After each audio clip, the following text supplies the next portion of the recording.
لپاره کوي نو د دې شیز نه پکې ځان ساتل د دې لپاره چې الله پاک خمال خوښي الله رب العزت ستا خمال خوښي نو کتا ته الله وز درکړی دی چې ستا پکې نیت صفا وي ځکه الله فرمایي چې ما ته ستاسو وینې او غوښې دا نه رارسي ما ته ستاسو څه رارسي ما ته ستاسو تقوا رارسي او ما ته ستاسو نیتونه رارسي چې تا دا څاروي ولې اخلي ته دا څاروي خلکو ته ښودنې دپاره یا د نام و نمود دپاره کې یا زما دپاره چې کوم دی دا حکم پسې راوړی نو لهذا که د اخلاص سره نو بیا خبره چې سال الله وز درکړی دی او ګینې داسې څاروي واخله چې هغه نارمل وي چې ډېر ټپ ټیپ هم نه ډېر کمزور هم نه چې هغه د مذبحخانې ته یعنې قربانۍ ځای پورې یا عام تګ او راتګ کې هم هغه ته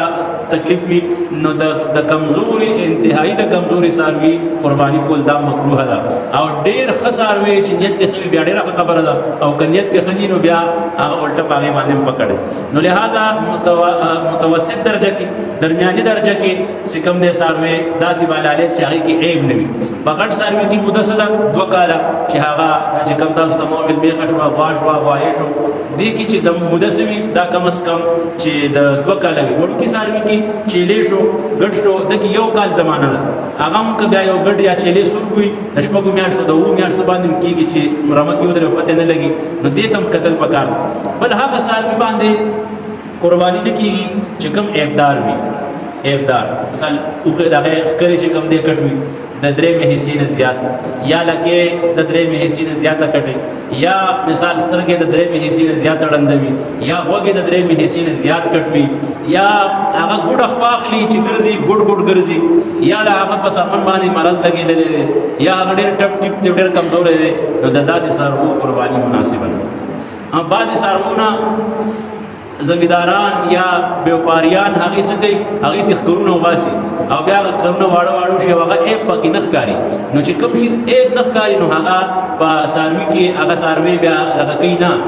عیبداره کوي نه بلکې چې کوم شي ظاهره باندې په هغه څاروي کې عیب ښکاري نو په هغې باندې قرباني مناسبه نه ده که د یو غړ یا د چیلي غوږونه یې کټ کړي دي خو هغه بد نه ښکاري ښکرونه یې ترې ویستي دي خو بد نه ښکاري نو دا په دې باندې قرباني بیا جایزه ده قرباني پرې کېږي چې کوم شیز په څاروي کې عیب ښکاري بله مسله دا د غاښونو چونکې اوس چې دغه د اختر ورځې دي او اول خلک د غوایي څه ګوري غاښونه ګوري اول د څاروي خلک غاښونه ګوري نو مسله دا ده چې کم کس یو څاروي خرڅوي او هغه په دې اعتماد باندې او په دې یقین باندې چې دا څاروی د 2 کالو دی یا د 2 کالو نه زیات دی